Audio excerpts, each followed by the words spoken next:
Everyone, thank you for your patience. Thank you to the Secretariat, Electoral.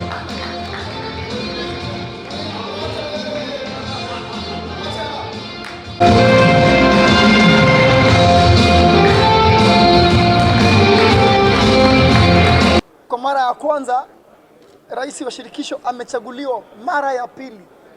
Haijawahi kufanyika. Hii ofisi ukiingia baada ya miaka 4 watu hawakupendi tena. Sisi tulikuwa na kura 52 2016, leo tumekuwa na kura 77. Kwa hivyo inaonekana kwamba sisi hatujarudi chini. Na sio tu kwa kura, lakini kwa kiwanja umeona timu zetu kazi zimefanya. Nafikiria sana World Cup mimi.